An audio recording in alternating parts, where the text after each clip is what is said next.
Hello everyone and welcome to the 2017 Red, White, and Boom. I'm your host Terry Miller, the disc golf guy, and I'm joined by our tournament director and super busy and sick man, Josh Barnhill. Josh, how are we doing tonight? How are you guys? It's been a wild ride, Terry. It has, I bet. You've been doing a lot of stuff and you're putting on this massive event and people are excited. Are you ready? If you stay ready, you ain't got to get ready. but I just didn't expect it to get the pull it did, you know. And then it's just been one thing after another. We lost a couple employees. I got sick almost, and so we are. Yes, it's fine. And you've gotten sick. So here's what we're going to do. Just because we have it right now, we're going to real quickly read off some of the pro tee times because people are super anxious and excited to see and hear some of these pro tee times. So here we start at 11:30 with This is the very first pro group at women. What course in the morning? Women's will be starting at DPNL or McGregor Park at 11:30. We start with Christine Jennings, Carol Lee, Tina Sinitis, and Erica Stitchwell. And then we have at 11:40, Katie Holbrook, Christy Moore, Rebecca Cox. And then at 11:50, we have Alicia Villanova, Courtney Cannon, or Pixie, and Samantha Sosa going off at 11:50. And then kicking over to Masters at 12:10, we have Bunker Payne, Dave Cox, Sam Hartlow, and Andrew Back going off in the 12:10 group. After that, we have Maury Reynolds, Dave Day, Bill Rowe, and Michael Schmitty-Smith going off at 12:20. A short break, we're going into Men's Pro Open. So the first Men's Pro Open card at DPNL will start at 12:30 with Aaron Collins and Ben Clark, first round leader after last year, Josh Kettlelake and Justin Whipperman. 12:40 card would be Harley Payne, Eric Oakley, Eddie Ward, and Cyrus Furman.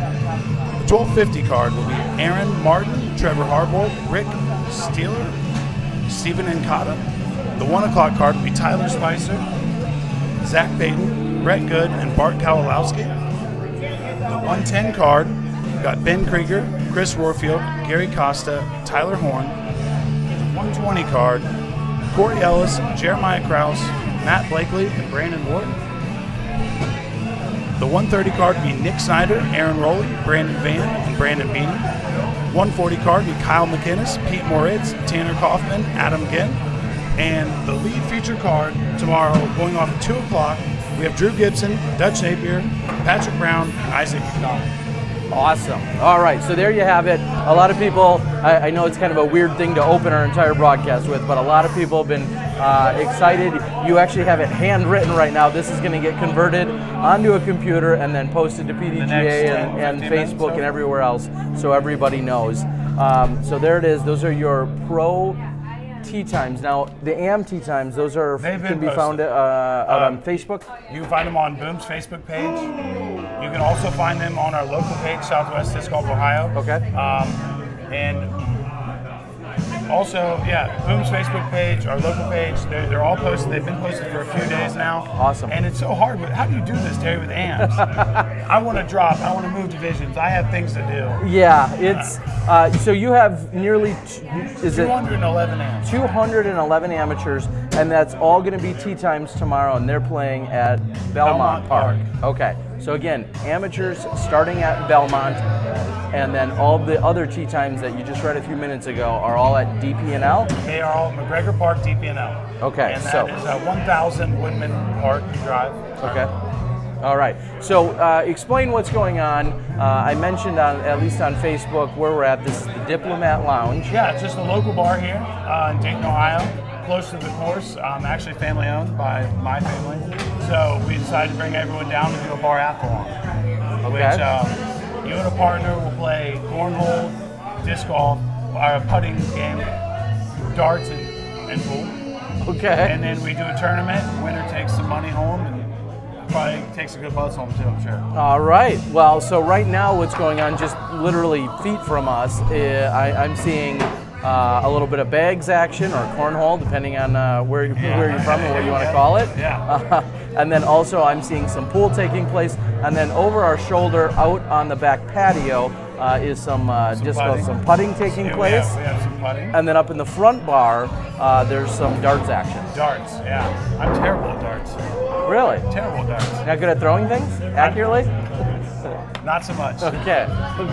Well, I know someone who's missing out on all this action because I think he's good at all of those is Simon Lazat. He's pretty talented. What is he not good at? I don't know.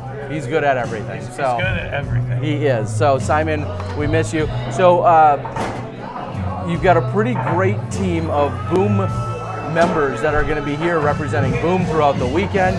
You've got a huge staff, lots of people, families involved, multiple courses going on. What in the world made you think, oh yeah, I want to take on like this massive effort of a 300-person tournament? I did. I started this 2 years ago. The Red Line Booom started 2 years ago in my dad's backyard. Okay. And so last year, someone told me I cannot run a tournament as good as someone else. So that's how it started. This is just the ongoing joke. But last year we had like 160 people or something small, and keep going. Yep.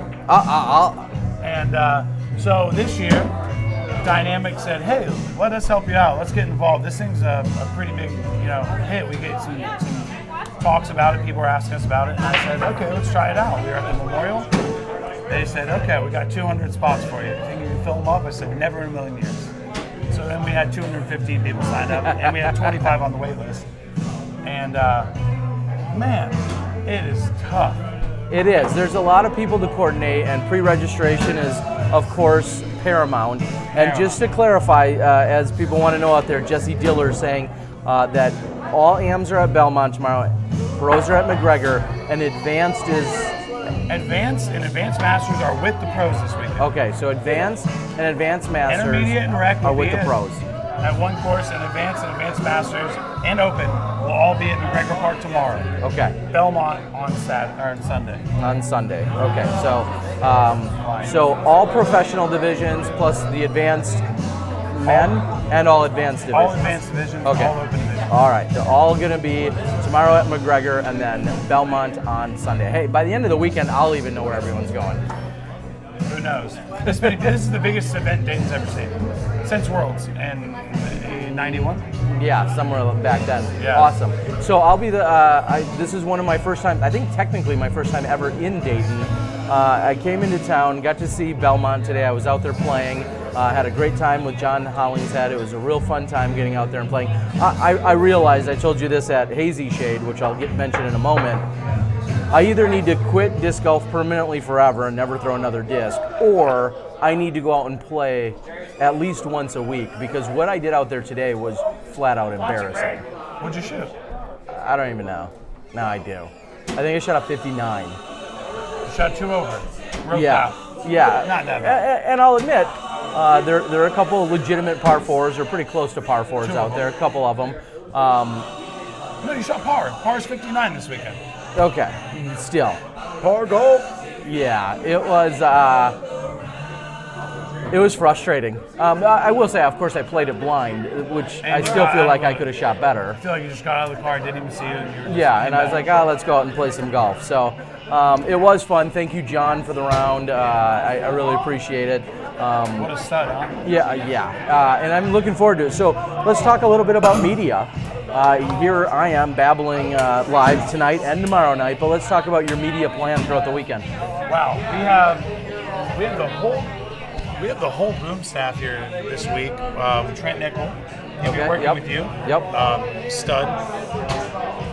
He's amazing work. Yeah, all of our commercials since day one have been Trent, so you can see him progress through our time lapse and through our company's growth. And then we got John Hollingshead, another stud.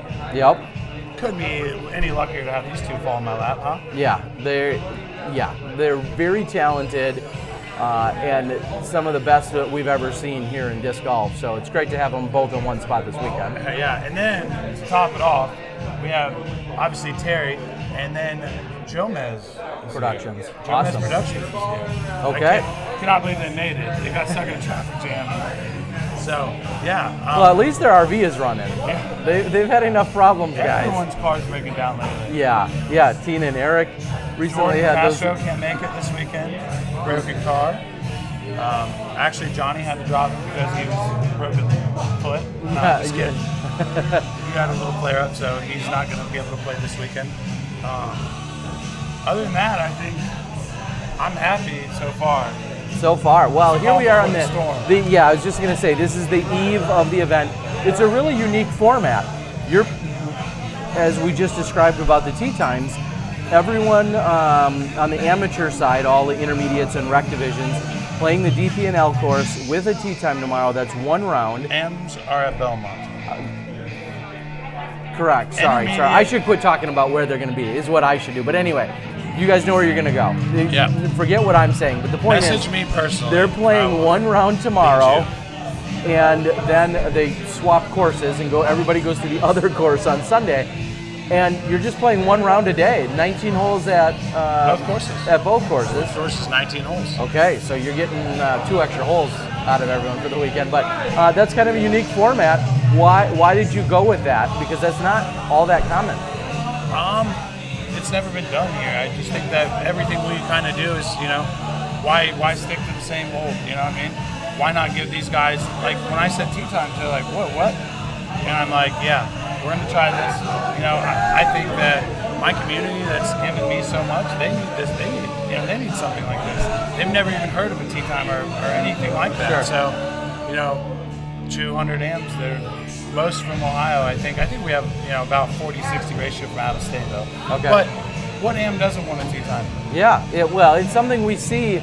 At the national tour, at Worlds, at the Pro Tour, at a lot of these largest scale events. It's a really different feeling knowing, okay, I've got to be ready, I've got to be at the course, I got to make sure I prep and I'm there and make sure you give yourself plenty of time, parking, all that stuff.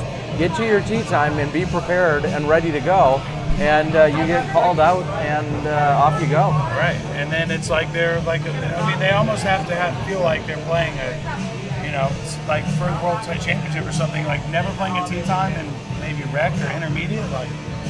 Talk about the nerves, huh? Yeah, and it also adds more challenge to you, as we were just describing, talking about releasing the information for the tee times.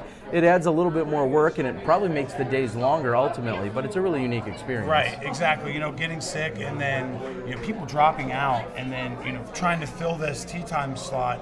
And if you've already posted, then it's like, Yeah, that's tough. And so, I think that I have learned a lesson. Maybe do a cancellation policy. If you cannot commit by this certain date, or then you're not going to have a tee time. Yeah. And okay. I just, first time growing pains, but we have enough people here to work and grind on it. I think we'll have it, and it'll go off smoothly. Sweet. And speaking of Hazy Shade, you brought them up. I did. I was just going to get back to them. That was my first time there today.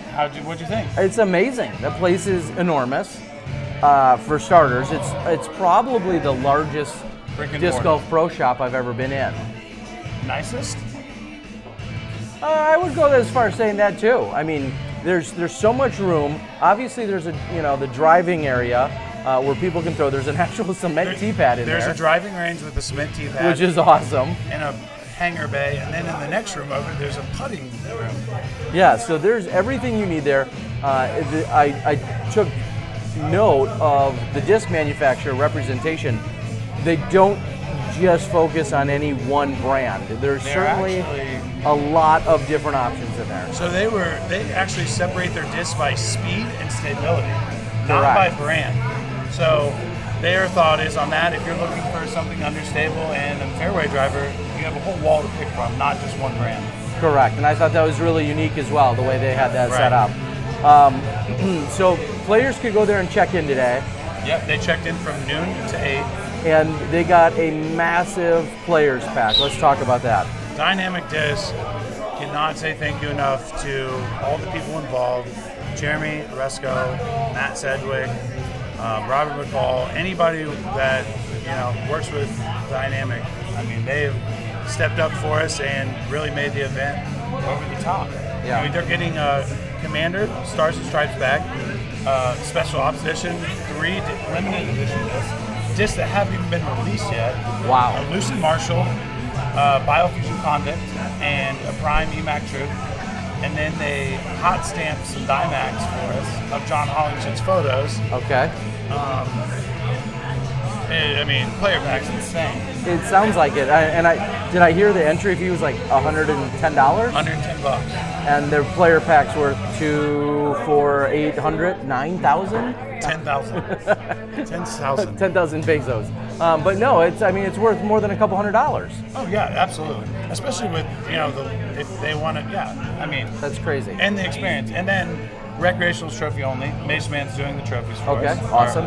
And, we'll be paying out kind of like GBO style, top 20% for advanced to intermediate, which I have no problem paying out who wants to play for bags and trophies, Well, it sounds like everyone's being treated incredibly well.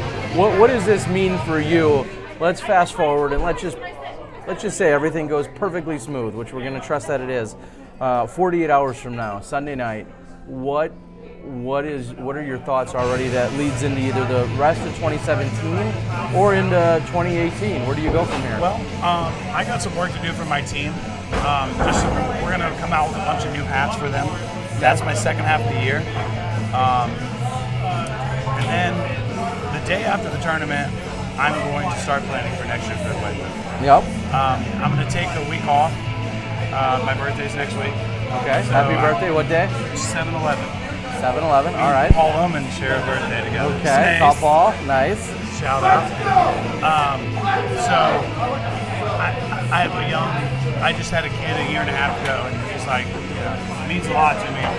So I think I'm gonna take a week off and just, kind of hang out, get my bearings, and spend some time with the kiddo, and then get right back to it. So okay. I love what I do. Yeah. Well, you're staying plenty busy. I am. Is this going to continue to be Dayton's biggest event moving forward? I hope so. I hope there's other tournament directors in the area that want to do something like this, and I want this to be known on the map as a disc golf, destination. Yeah, I mean, it's the heart of it all. It's Ohio. A stop you have to make. Right. It's the Hamlet. Yep. We always have that. That's an hour away. And we have, the Natty and Mount Airy, and we have the Idlewild Pro Tour down south. So we're there. I want everyone to see that it's growing the sport. You can do it in your own way. You don't have to follow everyone else's template to do that. If you feel like this is the best way for you to grow the sport and you're doing it for the right intentions, do your thing. Awesome. Well, it seems like everyone is having a good time here. Any predictions for the night as to some of the barathlon? I'd love to see Cam and Lewis win. Wow, I was gonna say Cam Todd earlier. So did you get that? Did you film it? I'm like, no, I missed your ace today, 415 feet, kind of blind downhill. An island green. Yeah, and he's like, no. He's like, I just threw 3 bags, all 3 straight in, like one after another, all 3. Perfect. Really? I'm like, Cam, you throw too fast. No, I didn't get any of that. He doesn't even think about putting when he puts. No, he hasn't got time for that. No. Christy, yeah, well, I think, what do you remember off the top of your head? 11:40. 11:40, I was going to say that. 11:40 is your time, Christy, so, and it's being typed out right now. It's going to be posted and blasted in a whole bunch of places These as guys well. might come on and give you a shout out right here. Yeah, we got the Jomez crew they're doing they're playing a little pool as we speak. So all these games going on, are Lewis Bitney and Cam Todd, are they the favorites here? I don't know. And are there any divisions?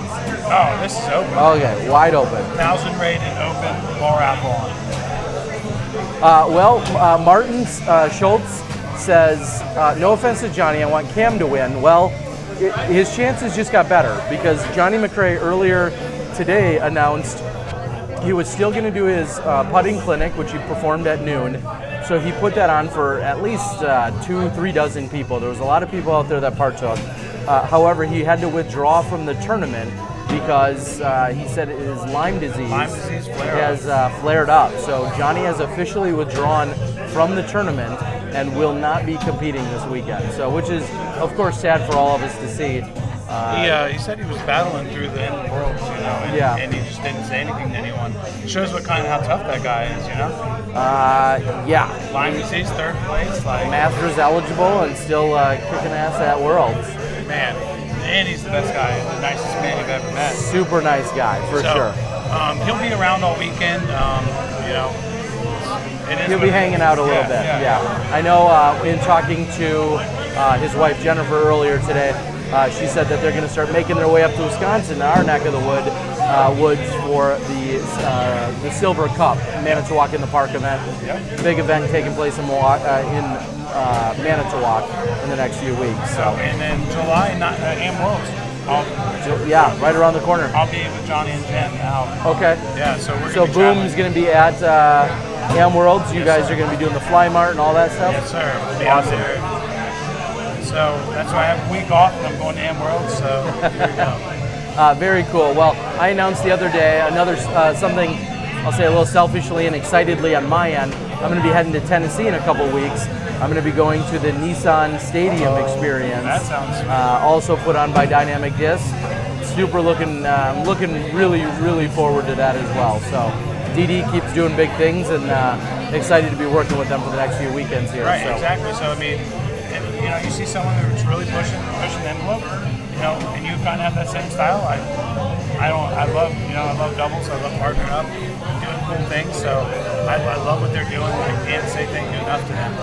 So this whole event, sponsored by DD only, exclusively. So that guy needs to get his beer off the table. Beer on the table. Originally, they talked about shutting down this table because it's so close to our camera, but these cameramen seem to be think they can go stand wherever they want. I don't know.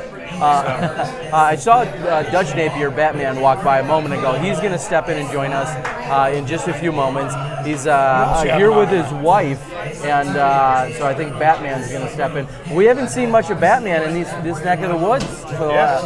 Well, maybe you have, but we haven't seen him out on the tour, so I'm excited to kind of see what's going on. We'll actually be lead card tomorrow, so all right, get to check that out. So everybody's going to be able to, check in on Batman.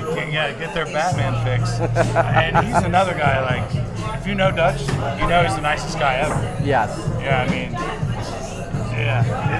it's great. The team's great. I can't say enough about all the support from whether it's teammates, people volunteering, someone typing up a tea time list as we're chatting our jaws off. So. Yeah, exactly. All hands on deck here. We have Launchpad in the house over here, Jerry Patterson. Yes. City. I actually had a conversation with Tina. I was just about to get started at 9:30, and she came over and she gave me the whole breakdown on Launchpad. So that's why we got pushed back to even 9:45. But awesome to hear they're doing really good things over in Kansas City. Yeah. So before we let you go, I'll see if there's any questions on the board. I think we've kind of touched on them all. Can you tell us about the course or courses? Give us your real quick rundown of the two courses, starting with Belmont. Belmont, it's the gym of Dayton. If you're from here, you might be tired of it, but everyone that comes loves it. And everyone plays it because I think it's the best park golf we have. It is. I put blood, sweat, and tears into that course before Booom. I love it. I just found it. Put my touch on it, and it's like no other course. It's like a little La Mirada or something. Sure. Sure. And then we're playing 19 holes out there. We have them roped off, some tanger tape, some white flags, some exciting stuff, and then we go over to McGregor Park, which is Dayton Power and Light, our electric provider for the city of Southwest Ohio. Okay. Their headquarters. It's McGregor Golf Clubs is where they were originated from, and they bought it in the 70s, shut down the golf course, and they just keep it as their headquarters. Okay. So we have a local disc golfer by John Tyree. He kind of got us the lead on it, and we started filling up, and I was like, hey, we need that course. So we put it together, and you're going to have 19 holes and a pretty scenic place. I mean, did you check it out today? I didn't even get out there today, yeah. Wow, I'm excited to see it, though. Water, it's rolling hills, 9-hole ball golf course. it's going to be if anything else, the courses are going to. For sure. Real quickly, I was going to try and check the weather. I know there's been some talk and some concern of it, so I'm going to try and pull up the weather and see what we can find here. We know a lot of, we've got a few friends that are over in Iceland. We also have a few friends up in Alaska, so hello to everyone traveling all around the country. Schwebby, and I know Avery Jenkins went also up to Alaska along with Sarah Holcomb. So someplace I was last year and absolutely loved and enjoyed, and I think everybody needs to go up to King of the Hill and play in Alaska for sure. So awesome place to be at. And then we also have, as you just mentioned, we see. I was going to real quickly. I was just going to say Nico, Philo, Greg Barsby, all in Iceland. Yeah, that's pretty cool. Yeah, too bad they're not here, but they were all a pretty good place to be. Yeah, and they have a club over there take care of them, and they're doing clinics and growing the sport over there. So, there's always next year's Red, White, and Blue. Exactly. In my mind. Another guest, I think we're going to have our TD from DP&L in McGregor Park, the owner of Hazy Shade. Okay. The shop we were talking about, just have him talk about everything and fill some time, I'll grab someone else. All right. Well, let's thank you very much. Have a good night. I think we got all the, get back to work. Go do something. All right, cool. All right. Have a good night. All right. All right. Again, our tournament director, Josh Barnhill. And I'll try and keep you guys posted. I was trying to run out here and see if I could find the weather forecast.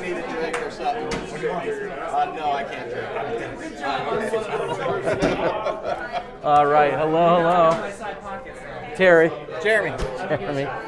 All right, we're going to put a mic on you, and that'll help you hear what's going on a little bit better.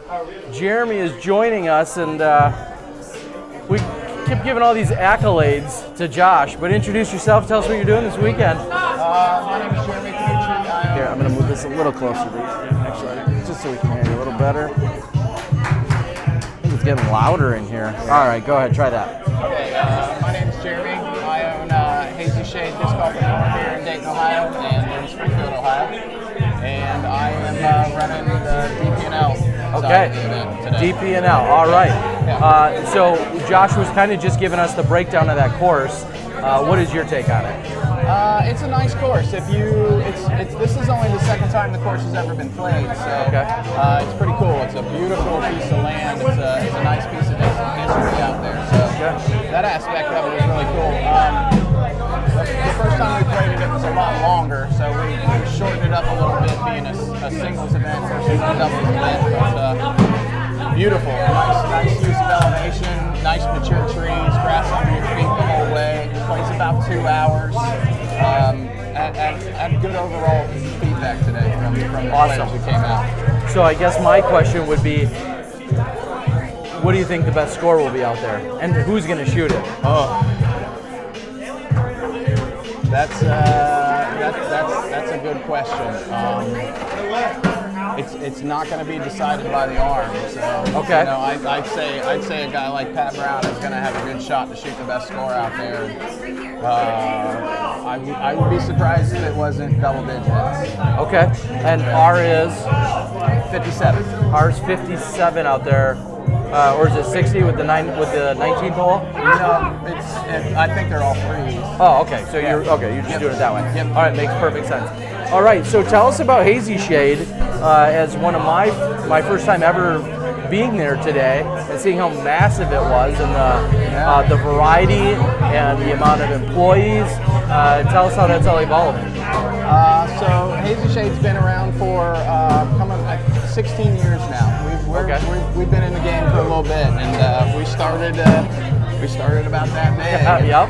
And it was fun. I remember our first store was 400 square feet. We used to kick a hacky sack inside of it. And you'd be kicking each other. Well, no, because we only carried 100, 200 discs. I mean, it was neat. But in 4 years, there was discs on the floor and discs on the wall, and we grew out of it, and just we've just continued to grow with the sport. We've been very fortunate, very blessed. And And you know, I just always thought there could be more with the shop. So Sure. It's the throwing aspect, being able to play inside. It's unique. It is. And it's important. It's a good experience.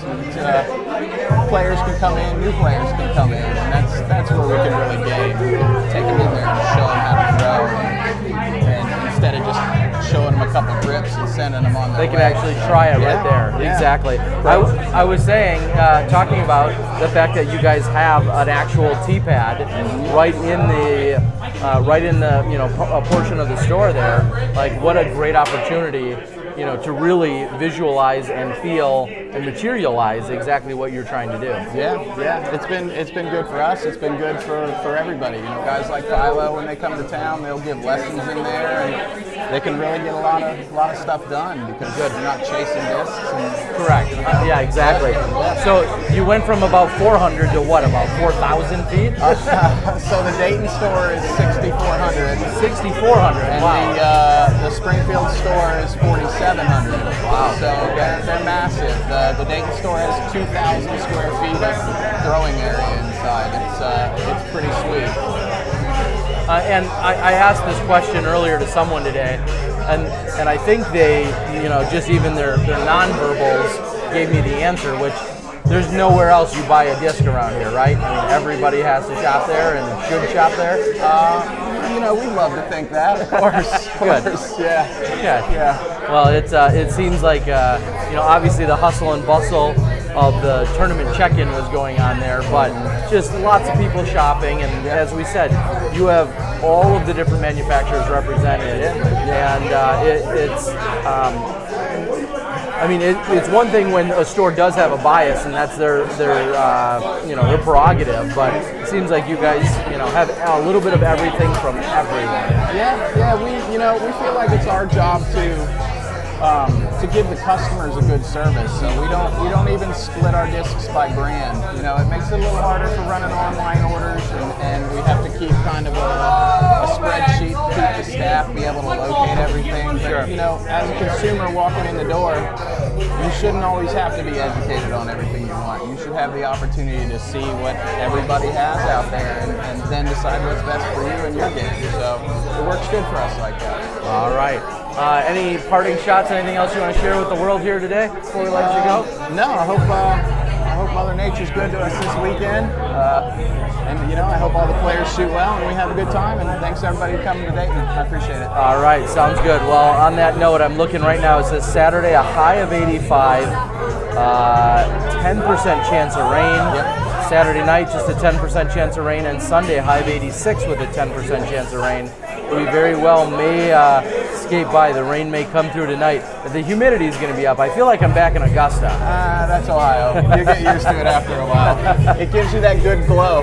I guess, especially after what we had in Augusta. All right, man. Thank you so much for joining us. I think we're going to see if we can hunt down Batman, maybe. He was just here. Yeah, Dodge. All right, we'll see if we can find him. All right, thank you so much. I'm going to grab that so you don't get jolted out of here. All right, we're going to take that. And all good. Thanks, man. Appreciate it. All right, again, we're going to see if we can get Batman in here, Dutch Napier. It looks like he's lining up. I'm going to pull him away from his. I'm going to pull him away from his game of pool. He was just starting to rack him, but media obligations. So,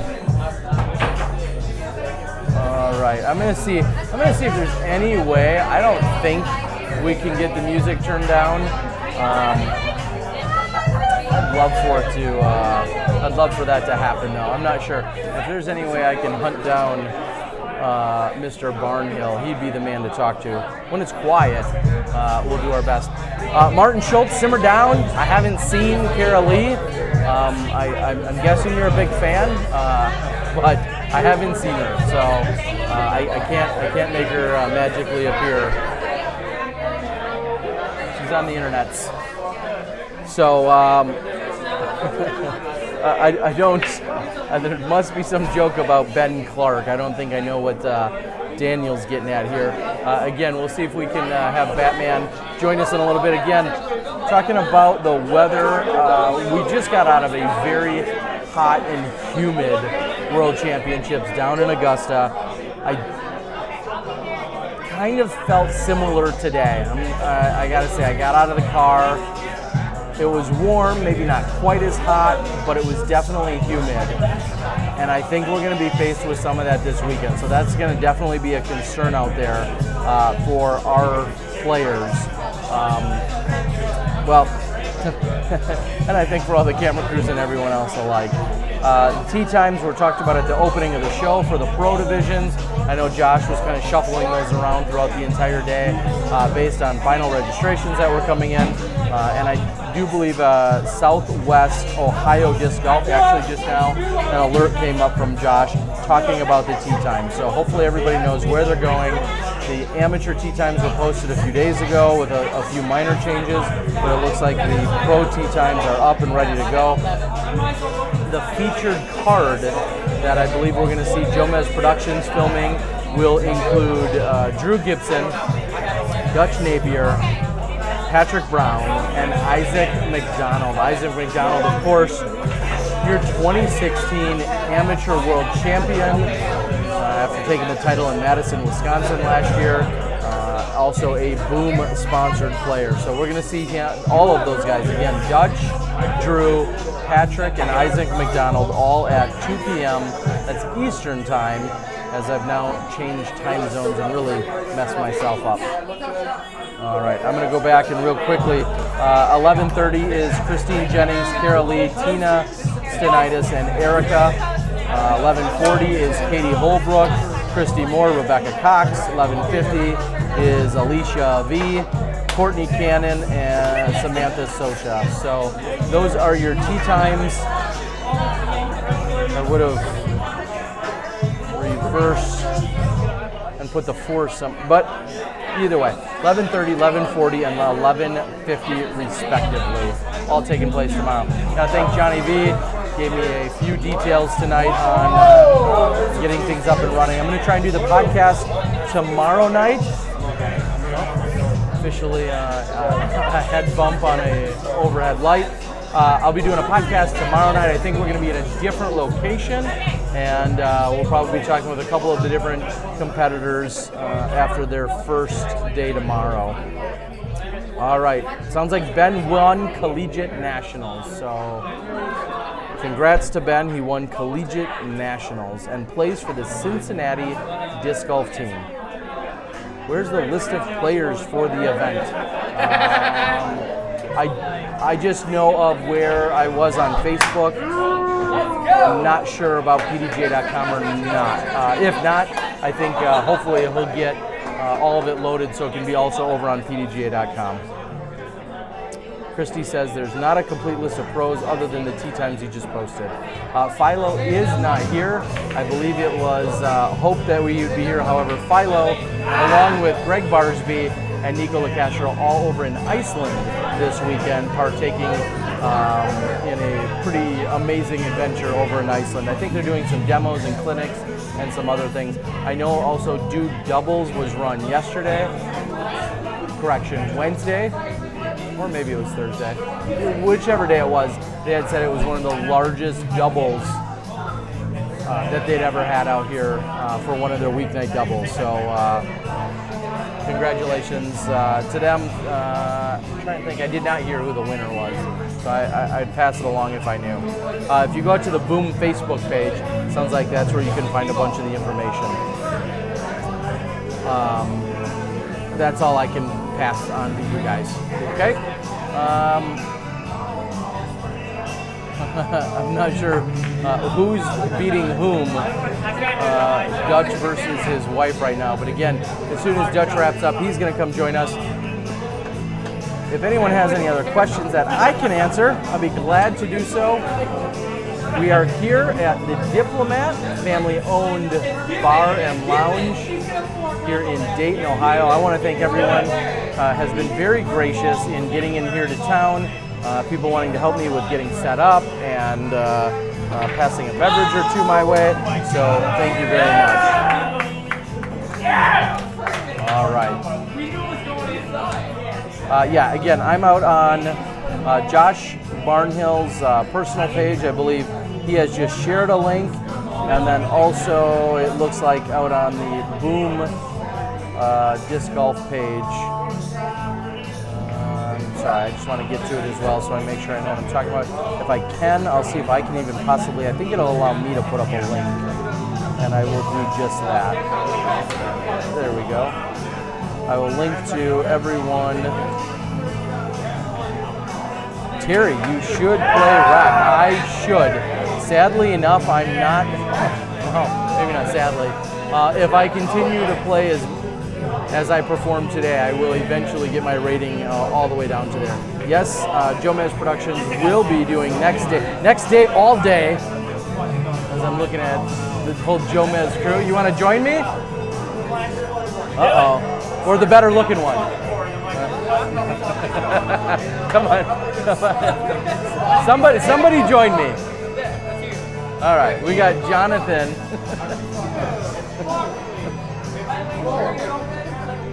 I'm gonna put this on here. Whoops, sorry. I need to pinch it. I'm just gonna attach that right there.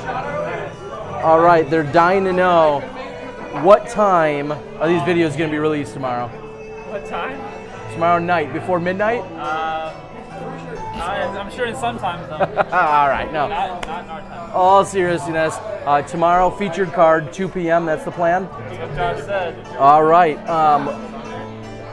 When's the last time you filled here in Ohio? Never been to Ohio before. It's our first Like time. ever in your life? Ever in my life. Wow. Never been to Ohio. Wow.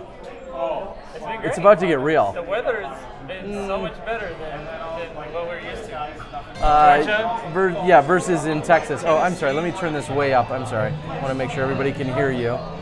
So you were saying that the weather is better than it is in Texas, but today kind of felt like Augusta, didn't it, a little bit? Yeah, well, I mean, because of the rain, like when it kind of rained a little bit, and then the humidity hit right after, so it made it a little bit more humid. But overall, the day was pretty overcast, which has been great because we didn't really get much of that in Augusta. So now, I saw you guys out at Belmont. Did you get around it at both courses, or what did you do? We played the C tier whenever we showed up at Belmont. So we played through the course, and then I went and flew over it. DP&L? Yep. Yeah. McGregor, yep. I went and flew that one, and then I came back and flew Belmont. So I didn't get to play McGregor, just because I wanted to make sure I got to fly both courses before tomorrow. Sure. But we still got to play Belmont, so that was a lot of fun. I wish I could have played again.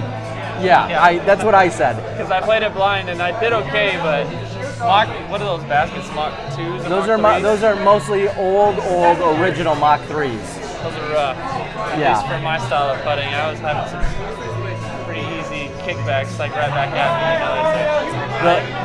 I was going to say the hole that plays, one of the holes, the first ones that plays out to the road, and the road's directly behind it. I had no idea. I threw a roller.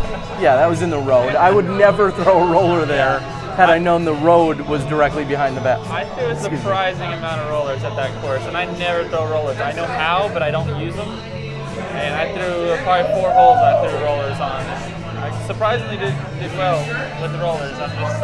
It's weird. It just it calls to you because it's a long downhill low tunnel or something, But it's a really fun course. I really like it. And that was kind of be my next question for you. In terms of filming, which course will you prefer? I think I still like Belmont. I think it has enough of the elevation change, the big trees and things like that. And with McGregor, maybe it just seemed a little. The holes seem really short. I think. I don't know. Maybe I saw everything from my iPad. I didn't even get to see all of the holes. But the good thing about McGregor is I was able to fly like 3 or 4 holes at once because they're so close together. So I didn't have to sit there and walk all the holes. I just kind of flew and brought it back to me. But I don't know. I still think I'm gonna like Belmont on video quite a bit. Okay, so I have to ask, and I know I'm not even in this conversation, which makes it even easier to ask.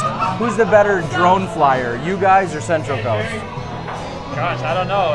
If I have to go by the amount of times who's crashed the drone more. It's definitely Central Coast has definitely crashed their drone like exponentially more times than I have. I've crashed mine like 3 times before, and Ian tells me every time one of he or his crew crashes it, and I swear it's in the double digits by now, and it's crazy. Like it keeps running. It keeps running, or Ian he's starting to invest in the cheaper drones now because he just doesn't want to invest as much, so he can just be like, all right, take this one. I mean, obviously, I'm just giving him a hard time. But, no, I hear you though. It's pretty funny. Like, well, you're good at it then. I mean, I still crashed it a few times. I mean, somebody told me when I first started that when it comes to drones, you're not a good pilot unless you've at least crashed it once. Okay. I mean, I don't think it works the same way with airplanes, but yeah, I'm not sure you get the same leeway. And so I was like, all right, I finally crashed it for the first time, and it's like, you know your limits. Yep. You try not to do it again, but I've definitely done it. Have you crashed yours? Of course. Okay. More times than I'd like it's to admit. It's always those pesky trees, man. Yeah, exactly. It's the tree. Well, the one time I did run into a net.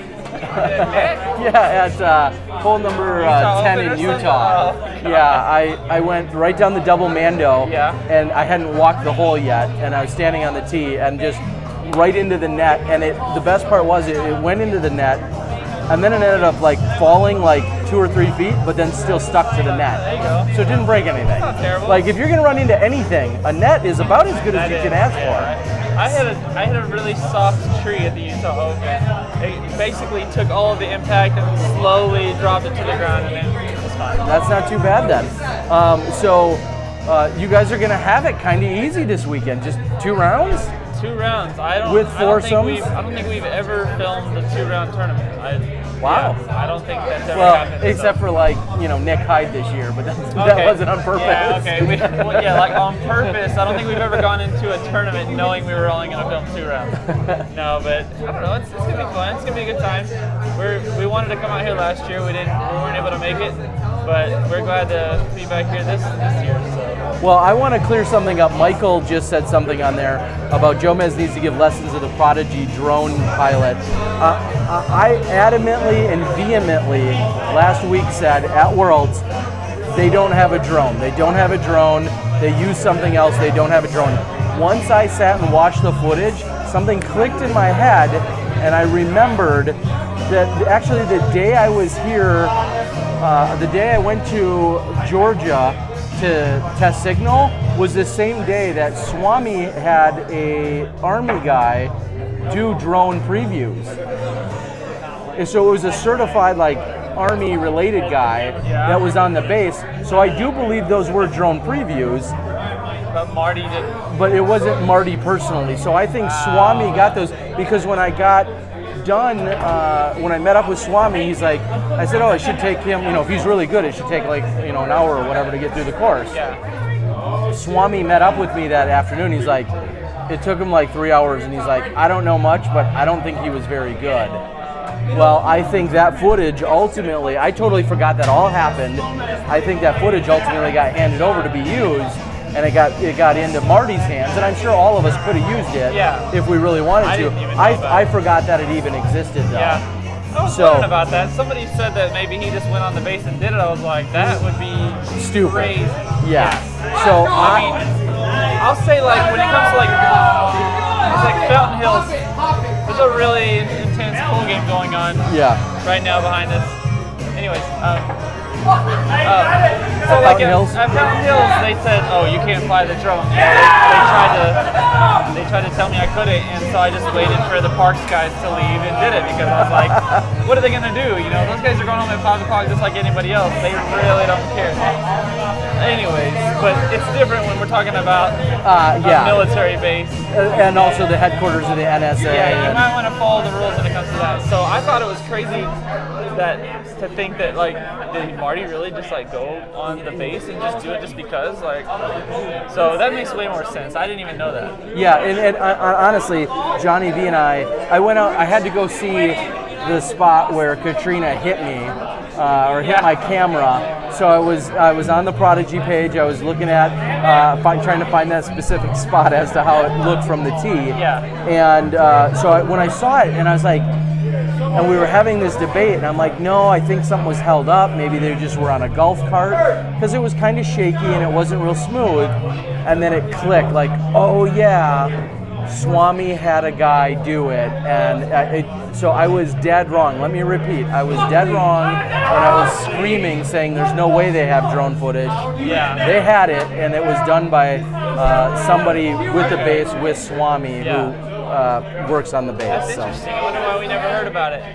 I mean, it's okay. We got it done regardless, but yeah. So now I'm sorry, I didn't watch any footage other than me getting hit. Did you guys have drone footage for Jackson? we did. You did. Okay. Yeah, okay. yeah, So everybody was. Yeah, we were able to make it through that one okay. Was that one of your toughest courses? It was one of the toughest ones. Yeah, there's some tough holes. I don't think I'll ever fly a tougher course than the Beast in Waco. Waco, Texas. Yeah. It's probably the back nine is probably the toughest to fly because the lines are so narrow and there's so many like bends in some of the lines. So I tell everyone, if you can fly through that course, you can probably go. Then you're good everywhere else. Huh. Okay. Will this weekend? I know you just said it's really your first two-round event. Do you think it'll feel a little more relaxing almost? I mean, it won't be quite as intense. One less night of madness. I'm not gonna lie. I hope it is. I mean, we've been on the road for a month now. This is our longest stretch of being on the road since we've been home. We haven't been home since before Utah opened. Okay. So I'm kind of hoping this will just be a nice we actually came way further away from home, from Georgia, to come do this one last event before we head home. So we were like, all right, let's hope that it's kind of an easier thing. Because as soon as the event's over, we're heading back to be with our families for 4th of July. Because it's so I'm kind of hoping this is just like a nice lead-in to us having a little bit of a break before we head out to European Open. That was going to be my next question. Where are you guys going next? Yeah, we're very excited to go to the European Open. We'll head out there for about a week with Spin TV. Okay. So when do you guys leave for that? I think 16th. I want to say July 16th. July 16th. For about 10 days, 8 days, something like that. Yeah, we're pretty excited though. Ever since I started doing video, I've always wanted to film the Beast, that course over there in Nokia. So we're very excited to go out there and finally see what that's all about, because they say that in Finland it's just the gallery is just insane. It's like nothing you've ever seen. They have where we're used to our sporting goods stores having basketballs and footballs and any other sports. Their sporting goods stores have more disc golf than any other sport. Exactly. It's going to be very interesting. Pretty excited to see how a culture like that just supports disc golf so much more than even what we're used to. Yeah, and UC and just the rest of the people that have worked so hard to bring it to what it is. I'm sure it's going to be an amazing experience over there. I'm not trying to downplay it, but is that all you guys get to do over there? Is it going to be that event and that course, or is there any extras on any I'm sides? hoping that we at least get to spend some time sightsighting or something. Okay. I don't know how you pronounce Tampere or something. Or Helsinki and all those cities. So we're hoping we at least get time to do that. I mean, I'm not so sure how much. I never really quite know how much time we're gonna have on these big trips like this, because with Australia, you show up and then it's an hour to the course, and that starts to eat up your free time each day and stuff. So I think we'll be staying a little bit closer to the course here. So, but I have no idea what to expect. I mean, and there's a lot of things to factor in there. There's, like you said, the courses and the times. Obviously you're ultimately producing content that has some direction from Spin TV, but then on top of it, there's things legitimate things like jet lag. And all of those, getting acclimated and we know a bunch of players over in Iceland and some players are in Alaska right now where there's 22 hours of daylight. Yeah. And just all of those different things that go along with traveling, it adds up. And I know you guys aren't out competing, but your concentration level is as intense, if not more. Yeah, I mean, I would say that's possibly more in some areas because we tend to get less sleep than players. I mean, players get up early and play, and then after the round, it's up to them what they do. And for us, it's we're just getting started. You know how that is. Yeah. You know, as soon as the last putt drops, you don't get to go hang out, and you know, you might get to eat a meal, and then you get right to it. So, but no, we love it. It's fun, and it's always just a different experience.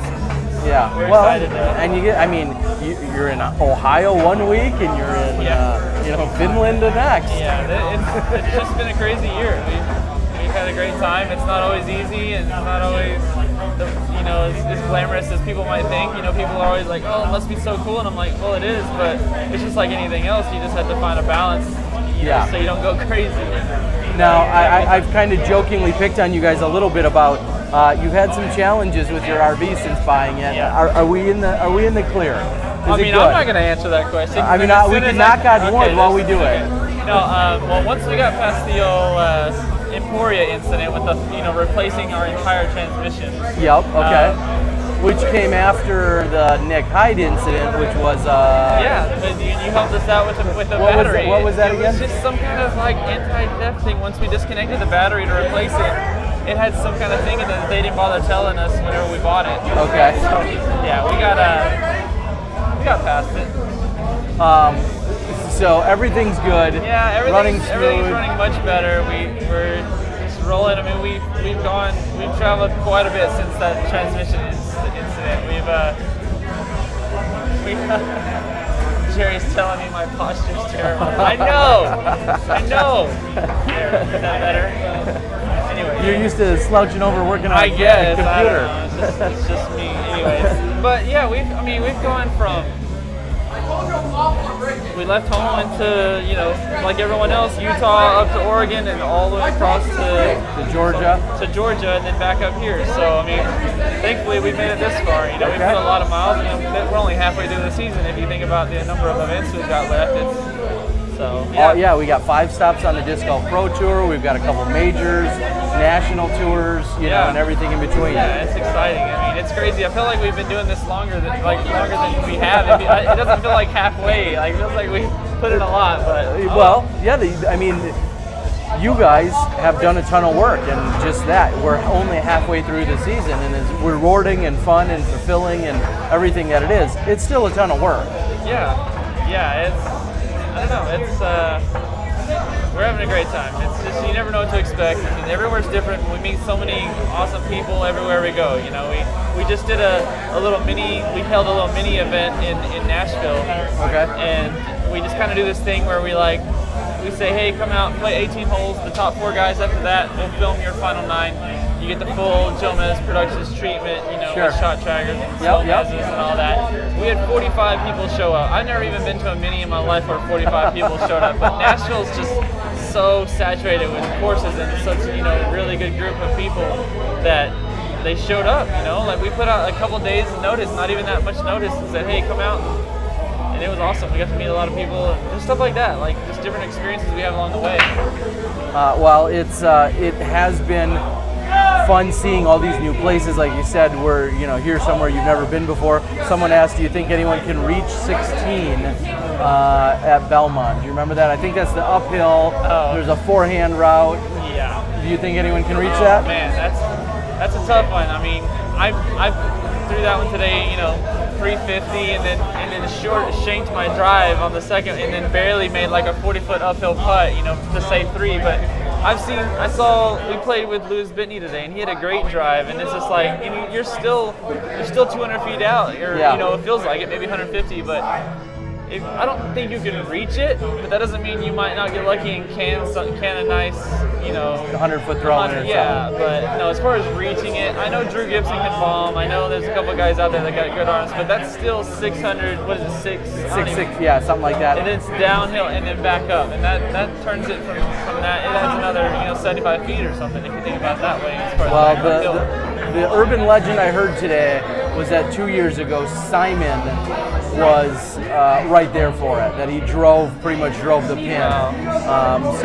But Simon's 1 in a million as well. I feel like if anybody's going to do it, it would be Drew Gibson. He can rim it pretty good, but you still have to get every bit that drive out of there. And it has to have be to make the precision, play. and you got to make the. So yes, I was confused. I was thinking about hole 17, which I believe is the next, obviously the next one. Uphill, yeah. And shorty, I guess so it was asked on our card today. You know, somebody asked me how many pros do you think will get this, and you know, it's, I don't know if it's 325 or 350 uphill. It obviously plays way further. Yeah. You have to have both precision and lots of power, or a great roller. I'm guessing not more than a handful of people will birdie that. Yeah, it's I feel like it's a bonus birdie if you get it. And I might be dead wrong, but no, that's how I felt. I think that's good. I'll give it 50-50. I'll say 50-50. Okay. Jump in there and put him on for just All right. 1 second. So we've got a couple people talking about the competitors, and Louis Bitney is here. He's running around tonight.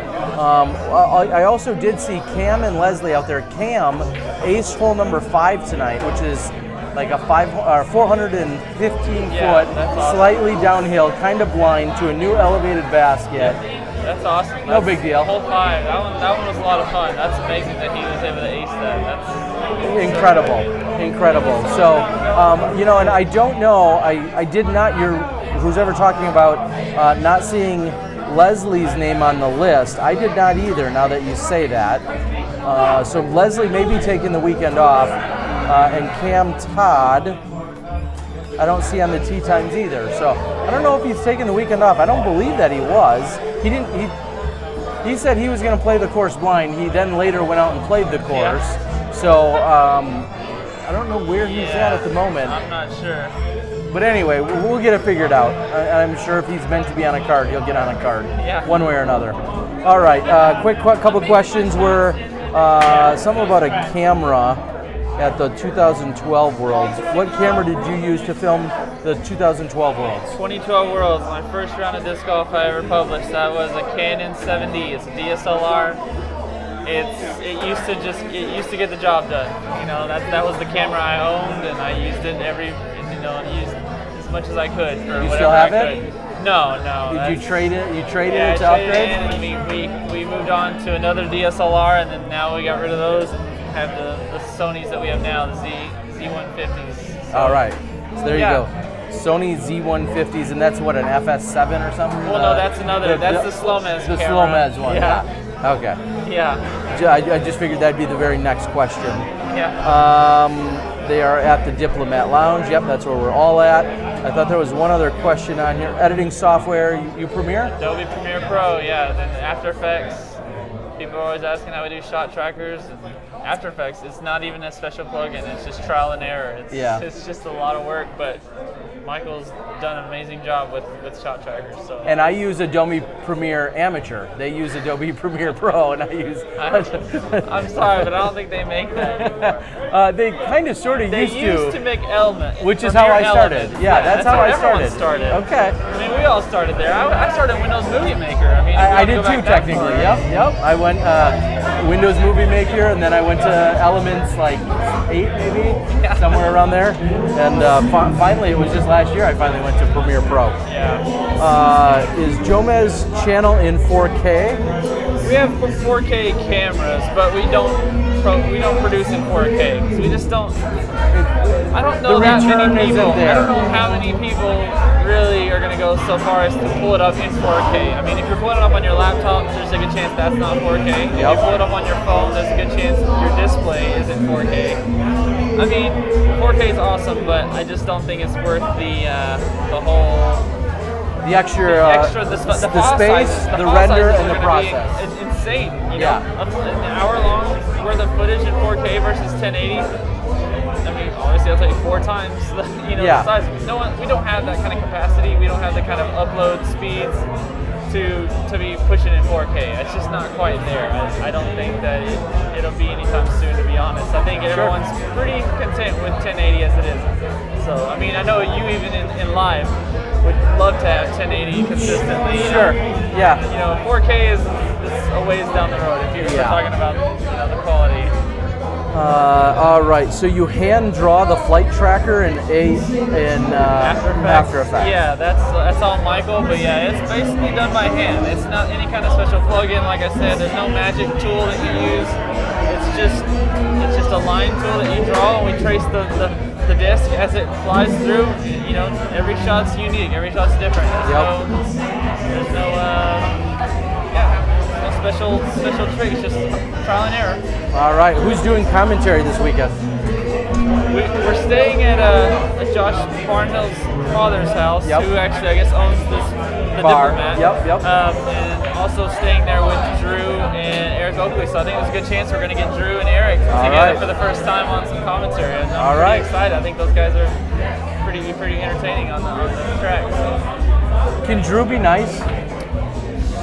I don't know. I guess we'll find out. I guess we will find out. Like, there's no telling for sure until we give him a shot behind the mic. Philo, no Philo. He's in Iceland along with Nico LaCastro and Greg Barsby. So no Philo this weekend. Who's your favorite pro player to film? Oh gosh, that's a tough one. It is, because and probably for different reasons. Like Johnny McRae, for instance, might be really entertaining and he's a super nice guy, but Johnny can easily be distracted. And then therefore can get frustrated at the crews. Absolutely. And so, you know, it kind of, you almost have to quantify or clarify that question a little bit as to why or for what reason. But overall, favorite couple pros, maybe your top 2 or 3. I'll make it a little. Nate Sexton is always a joy to film. Big Germ, he's pretty entertaining. He kind of has his ups and downs, but it's still fun. We have fun with him.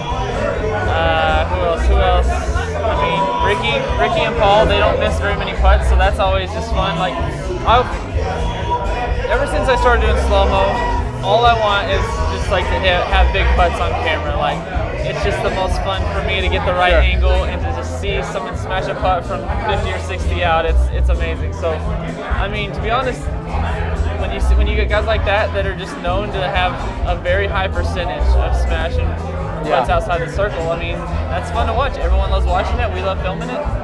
So I always say this. I say I want all the players that I'm filming to shoot really well, course records or whatever, because the better they shoot, the less editing we have to do. Yeah, exactly. So I'm rooting for all of them to shoot like course records. At least less amount of strokes, it's less work for us later. Exactly. Like big turn because you know you're going to get an ace shot. Of course. Yeah. That man has had an incredible amount of aces. Like, somebody needs to start looking into what exactly is going on there, because it's starting to get a little weird. Like, things are starting to get a little out of hand, like as far as why is this happening. Someone needs to get out there and start doing a little bit of research, because I think we'd all love to know what's going on. There's got to be some official science behind that.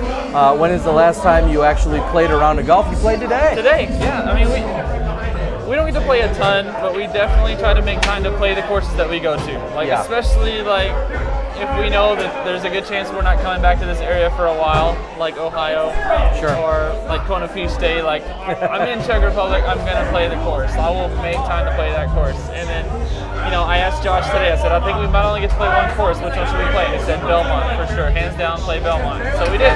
We played the C tier, probably didn't play that amazing, it's gonna stick to my rating, and there's not that many that go on my rating anymore, but who cares? Like, if I wanted to be in disc golf for my rating, I wouldn't be filming full time. Exactly. Well, and it's funny he said Belmont too, because in theory, Belmont's going to be here next week and the week after, and in 6 months. The other course is a temp course that isn't going to, but same thing. I had time for one course today, and it ended up being Belmont, and I enjoyed it. I loved it. Like I said, I wanted to play again. I wasn't too crazy. It's great so far. I don't know. Anyways, I wasn't a huge fan of the baskets. Somebody already mentioned they were going to get baskets, but correct. I don't like to complain about it. Everyone has to play on the same baskets. They didn't treat me too well. So. Okay. And are you going to be at Idlewild? I'll answer. Both of us are going to be there. Disc Golf Pro Tour event, therefore both Jomez post-production as well as live Smashbox. Yeah, we're excited. We're excited to go to Kentucky. We drove through in the middle of the night last night. I was asleep. Jerry was driving. Okay. We didn't get to Ohio into Dayton until 3 o'clock this morning. Okay. So I didn't really get to see Kentucky, so I'll see it this next time. Is there a full video of the aces Germ has been to witness? I think somebody's put it together. I mean, we we don't own all of the footage, so we're not going to be putting one together. Like, somebody can, you know how people like to go out there and take the liberties of taking everyone's footage. And we'll never be able to stop that. Yeah. But you know what? That's just how it is. It's the YouTube culture, I guess, where just if you see it, then go ahead and take it. Very obnoxious.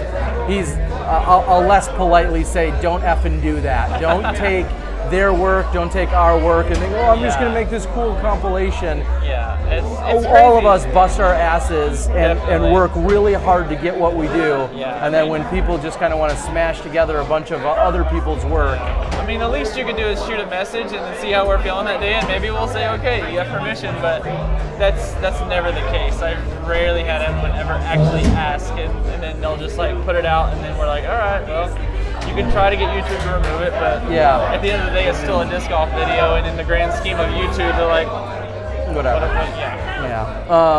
I will say I've had a few people reach out and saying they wanted to borrow, watch something for a shot or for whatever. 9 times out of 10, I've said, yeah, no problem. They want to, demonstrate a particular shot or something that's not just an ace, and I don't have a problem with that. But it's always, like you just said, it's always polite to correctly, to ask ahead of time. Even ESPN or whoever, they ask for permission. They'll tweet you or they'll message you or whatever. You got to do it the right way. I mean, most likely if you ask, people are going to say okay because, it gets our footage out there more. But no one likes having things stolen from them. Exactly. No matter how you look at it. Especially after all of the work that's been put in. Exactly. All right, we're going to cut you loose here soon. Right. Speaking of Idlewild, what determines the lead card first round? That's usually either a Disc Golf Pro Tour decision along with the event, and every event is a little different. So that generically will answer that. The lead card may be voted on. It may or may not, or featured card. Good question. Good heads up, collaborative effort. And the one thing that also somebody says, a Casano's Pizza. It's funny you say that, Joe PG. Driving through town today, I saw a sign for Casano's somewhere around here, and I'm like, I bet you that place is good. You just sometimes have a feeling about like these smaller. See the outside of it. It wasn't too fancy, but I saw that exact sign, and I remember looking at it because I like a good pizza place. My favorite is burgers. I'll eat a burger anywhere. You can ask anybody. These guys, they probably get sick of me because I'm always getting a burger wherever we go because it's like just my thing. Like I want to know who's got the best ones. And I eat cheesesteaks everywhere we go, That's so awesome. It all makes sense. All right, Quartz, Tim, maybe, says thanks for the great work. I'll say thank you again. Thank you, It's sir. always great seeing you guys out there. Appreciate Thanks for everything you're doing, and keep at it. All right, thanks. All right. We are going to have Dutch Napier in just a moment. We'll see if we can get him to join us. Thank you to Jonathan for joining us. And Dutch will likely be our final guest of the night. Thank you guys for sticking in here with us. Tomorrow night we'll be live again.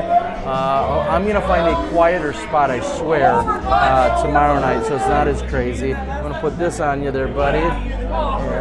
And you should be good. I'm going to turn the volume way up. And welcome, everyone. Dutch Napier, a.k.a. Batman. Hey, what's happening? Did you have any kids this week? No. Okay. Actually, I had them all week. I don't have them now. Well, you did. I meant, did you have any newborns? No Okay. newborns. All right. I give you a hard time, but again, we haven't seen you as much around the country, but I know you're a family man, taking care of kids, and you're staying a little bit more local this year. Yeah. Just slowing down a little bit, or changing up the game plan for 2017? I was just missing out on a lot at home. Being on the road all the time, you miss first days of school and birthdays and family things that I'm tired of getting pictures for. So I'm ready to be there and be into those situations instead of being out on the course, which I miss. I like to be out there and like to be playing as much as I can. But being regional to where I can bounce out and travel I've been out to like maybe 8 to 10 hours and then back home. And then, I'll take a couple of weeks off and then get back out and hit the road.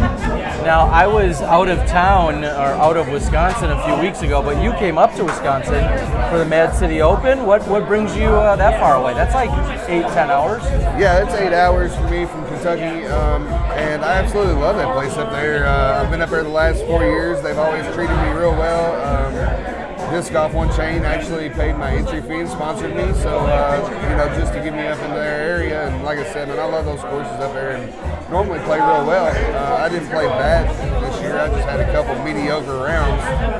I didn't play to my potential. I played to my average on a couple rounds, and then the other 2 rounds I played to my potential instead of my average. So up there we see Token Creek is where usually things kind of conclude, but High Stand, Bird's Ruins, this year not Elver, but sometimes Elver. What are some of your favorite courses? I really like the High Stand course. Okay. It fits more my style. I'm more of a putter, and you got to make sure you hit putts at that course to score. Yeah. Token Creek's just, it's a jewel in itself. They always have a place looking great, and Larry does a great job up there keeping those guys tuned in, so he does a good job, but High Stand will probably be the favorite. Okay, great course. Again, Madison, Wisconsin, the site of where 2016 AM Worlds was, obviously just last year. Now, where are we going to see you? We're kind of coming into your neck of the woods, and then obviously we're here in Ohio, but then Idlewild, we're going to be there with the Pro Tour. We're going to kind of be down in this area. What can we expect to see you at in the upcoming weeks or months? I have this month. I have one more tournament down in Kentucky that I'm playing, and it's the Beach Bend Battle at the Bend. Okay. And it's an amusement park, so I get to take the family. So disc golf and family collide. How does that work? They're having a tip course set up outside of the amusement park. Really? And then your family gets $12 tickets, I believe, to get into the amusement park. So I'm gonna take them down for a good time. And but after that, it gets back to a little bit more serious, and I go to the Ledgestone. Okay. And then I'll go back home for a week, and then come up to Idlewild. Go back home for a week, and then I'll be coming up to the Booom. Yep. I want to go to the Green Mountain, but I don't know if that's going to fit in yet.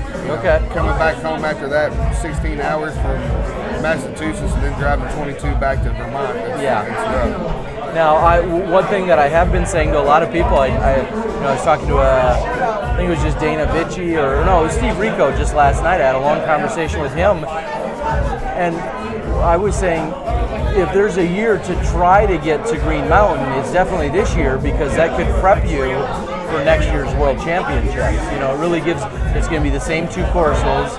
So if you're, some of the pros that may be on the fence, and I know you've got a lot of obligations, but if you're a pro and you're on the fence about being at Green Mountain or not, it's great, because if you go play Green Mountain this year, you already are getting an insight to what you're going to see for the World Championships next year. And so I don't want to say you're killing 2 birds with 1 stone, but there's a little added incentive, I think, to make sure you get there. Yeah, it would make it a little bit better on me if, because I've never played down in Augusta, so I didn't go to Worlds. Because, the preparation days, I'd like to take 2 days for each course. That's 4 days, and then a rest day. So you're talking about 5 days before the tournament even starts, and it's 4 days long. Being away from home 9 to 11 days, it's a long stretch for me. But I played Green Mountain last year, and the courses was great. And as far as I know, they're not going to change anything, because the courses nothing drastic, at least. Yeah, and the courses are just that good up there. Getting another swing at it this year, it might hurt my chances to move on up and come up to Worlds next year instead of being at home. I think the last one I actually played was in Lemon Lake in 2013? No, 2010. 2010's version with the EMAC. Just because it was so many days, I couldn't, it's hard to get away, get that much practice time in and everything, so it's hard to do, to get that much time away, Yeah, no, I know, and so what I really just heard, though, which is an interesting point, you didn't go to Worlds because obviously, ultimately, it's a time commitment, but you really didn't go to Worlds because you felt like you wanted to, at least 2 days to see the courses, 2 or 4 days to see the courses, plus a rest day, a lot of people right now are barking really loudly saying, Worlds isn't long enough. And now here you are saying, you didn't go to Worlds, and it was only 4 rounds. I think that's really interesting, and it's another perspective that I think a lot of people who say, Worlds isn't long enough, it's not enough rounds, we're not getting enough golf. I think it's a really interesting perspective that it's shortened and you still feel like it's too much. Right. So I'm going to file that one in my old memory bank here as a very legitimate counterpoint to the people that are saying it's not long enough, because you're saying it's still too much. Right. And it's, like I said, just goes to the preparation. You know, in Green Mountain, whenever they have it up there, you know, I've already been there a couple years. I know the courses, I know the shots, I know what to expect. Versus having to go and learn the courses all over again. You know, I feel like I could come into Green Mountain, you know, and have a couple of days and that's it. Versus, you know, only being gone 6 days. You know, well, 1 day for travel, 1 day travel back. Yep. You know, so 7 days at most. Sure. Versus going for the 9 to 11. I remember in the 2010 Worlds, I mean, I was pretty sure, well, I wasn't married at the time either, but I'm pretty sure that, like, I was up there for 12 to 13 days, you know, almost 2 weeks of preparation. Yeah. So for all of it. No, I totally agree. And that's, again, I think something that some people neglect to recognize is that if you really want to take it serious and you're going to make a run at the World Championships and do your very best, you're going to be getting up there a few days prior, 3-4 days prior, learning, you know, in that case in 2010 and 2013, there's 3 courses that got played. More often than not, there's 3 or more courses. That's a significant amount of effort, energy, cost, and everything else that goes into being at those World Championships. Yeah, most definitely. I mean, it definitely takes a lot of time to learn. You know, when people say, well, I mean, you just play disc golf for a living, they don't think about all the work that you do in between and, you know, the time away from home and everything like that, not getting to see your family, your friends, and you know, the people that made you who you are. Yeah, no, I hear you. But I mean, I do like the longer Worlds for, as far as, like, you know, it shows endurance for the player. You know, if you want the world champion, it should be, you know, who's going to be at their best when they're fatigued. Yeah. You know, whenever they're worn down and they've had to play 5 rounds or 6 rounds in the semifinals and the finals. So I mean, it's kind of a catch-22, I guess. Now, I mean, for me personally, you know, 1 round a day for 4 days is good. You know, if it was just that one course and maybe they just changed a couple of the pin placements during, you know, like how they do with the U.S. Yep. You know, like I just qualified for the U.S. too, so congrats. You know, and I'm like that course is pretty much, you know, they do little tweaks, but no major changes or anything. But I'm not going to go down there real early and prepare because I've been there. I know the terrain in different ways that the disc play on the hillsides and things like that. That you have to go and learn in places like that. Yeah, if it's new to you, you have to take that extra time and those extra days. Yeah, but just learning one course is definitely the way to go whenever you have people. We're just doing a live internet broadcast. Everybody wants to get. Everybody wants on the Smashbox. There's. I think she did. And then there's a drunk gentleman running around trying to jump on. I'm not sure what his objective is, but anyway. Everybody wants on. It's funny. It's funny. I tried to get my wife on earlier. She didn't want no part of it. She doesn't want no part of that. All right. She does want to say hi to the kids, though, I bet. Good. Well, she's the social media manager as well, right? Yeah. To make sure everybody knows what's going on. Yeah, she tries to take care of me, that's for sure. She pushes me in everything I do. Well, and she's very supportive, and I see you guys when you do get out on the tour and traveling around. She's always there as your biggest fan and supporter, which is awesome. Yeah, she gets about 3 weeks a year that she gets to go with me. She comes to the Red, White, and Booom. She is also going to go to the Booom with me. Okay, yep. And then the USDGC this year, which normally she'll plug in something else from time to time. Well, but that's just for me and her weekends, you know, but she also goes with me whenever I take the kids as well. Sure, you know, make sure they get to the courses. It's like a full-time job for her. Oh yeah, it just is. To be like your, you know, your support system and mechanism. That's a full-time gig in itself on her end, and it speaks volumes of what she does to help you guys out. So yeah, it saves me from hiring a manager, I guess. Exactly.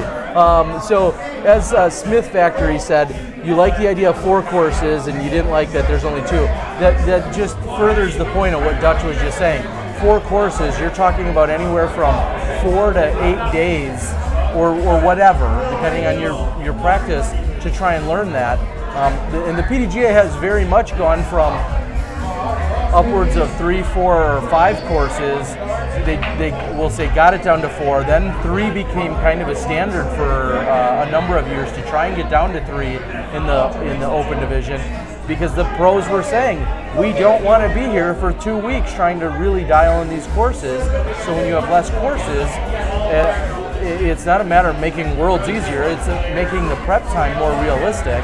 Right. And so this year having the 2 courses was the solution. So even with just the 2 courses this year, does anybody know how long Johnny McRae was in Georgia before the World Championships? Was there like 3 weeks, 4 weeks? I think he was just there, you know, and it really shows in his game. Whenever he was there, he knew what lines to throw. He knew where he wanted to be on the slopes and where he could roll away and where all the trouble was. And you know, you need time to learn them kind of things, you know. And whenever you show up at these World Championships and things, you know, you have those locals that play these courses all the time.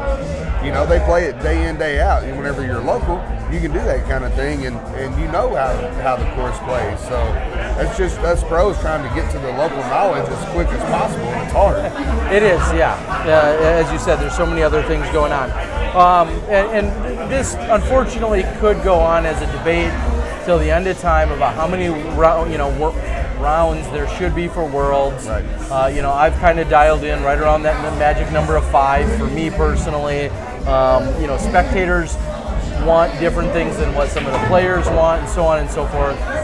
Unfortunately, it's going to be just a debate that we're never going to come to a all-encompassing, everybody agrees on solution. So we'll move on from that. Is there anything else you'd like to say? I'm going to start wrapping things up here before we do get some beer or something spilled on us. But anything you'd like to say to fans, supporters, sponsors, or the world out there? Yeah, man, I just want to say thanks for all the fans and all the supporters and everybody that helps me out. My wife, my family, kids, everybody that pushes me to be as strong as I can be. I also want to thank, like I said, Disc Golf On Chain. They help pay that entry fee. You know, that's the small things that matter. Yeah. You know, Booom Clothing, they've got me here in Ohio, and I mean, it's going to be a great weekend. It is. This is always one of my favorite tournaments, and like I said, my wife gets to come with me. It's our time away from the kids for a few, and then we'll go back and do the 4th of July thing, you know. Awesome. So, but and then also Prodigy Disc. They've been sending me different things. I just ran a fundraiser tournament and raised some funds to help support the rest of my tour. They sent me some CTPs and different things. Also, Combat Disc Golf out of Bowling Green. You know, I try to support them as much as I can. It's just a little small shop that he runs around and runs different tournaments, but he's doing cool things. He's got a tournament that he runs at, he's running this weekend actually at Western Kentucky University. Okay. It's a urban course on the campus. Okay, I think I heard about that. All the kids are home from school right now, so they got the green light on to go to that. Awesome. And then also, you know, he's running the Beach Men thing, you know, and trying to get families involved, and he's doing a camp out, and he's doing a couple bands, and, you know, he's just really trying to get the family disc golf together, which is kind of like what I like, you know, that's why I like him as a sponsor. That makes perfect sense. As we're all trying to incorporate, I was telling others, a week from, last night, I get to go to Colorado, and I'm bringing my 8-year-old daughter. It's the Rocky Mountain Women's event put on by DD and by Ray Woodruff and the rest of the crew out in Colorado, and my 8-year-old daughter is going to play in her first ever tournament, and I'm super excited. And then I'm going to film the pros Friday, Saturday, and Sunday, and Saturday morning she'll just play the 18-hole layout as her event. And so incorporating, having those you know, women-only events or some of those really family-friendly events. It does so much because it means so much to the kids, and it's a way for us to share our love and our passion, you know, with our kids and make it a family affair for the weekend. Right, yeah, most definitely. My two oldest sons, they're playing in tournaments now. I think they've got like 6 or 8 tournaments underneath their belt. Nice. You know, they're just still playing in the junior division, but I think I'm going to make them skip the rec and intermediate and go straight to advance. I told them if they play with better players, they'll get better at disc golf. There you go, exactly. So, but, and they got Dad to learn from. Right, and always, you know, thanks Smashbox, y'all always support me. I'm actually making my Jomez debut tomorrow on the feature card. Nice. So that'll be really interesting. So everybody look out for the coverage of the second annual Red, White, and Boom. You got it. All right. Well, of course, Dutch Napier, Batman, I appreciate him joining us here tonight. We wish you the best of luck tomorrow. Excited to see some highlights. Maybe we'll check in with you tomorrow night as we've got one day or 50% of the event wrapped up. I want to thank Jeremy for joining us. I want to thank Jonathan. And also, of course, I want to thank our tournament director extraordinaire, Josh Barnhill of Booom. Also, Dynamic Disc, who's underwriting and helping sponsor the entire event here at the bar. We appreciate the hospitality and just everybody taking everything in. We're at the Diplomat. So thank you guys for joining in tomorrow night. I promise I'm going to look for or find a slightly quieter spot. I thought we were going to be dialed in tonight, but it's a bar. We're having a good time. Everybody's getting ready for their tea times tomorrow. So from Ohio, I'd like to again say thank you to everyone for joining us. For Batman and myself, Terry Miller, the Disc Golf Guy. We'll see you guys tomorrow as we kick off the Red, White, and Boom.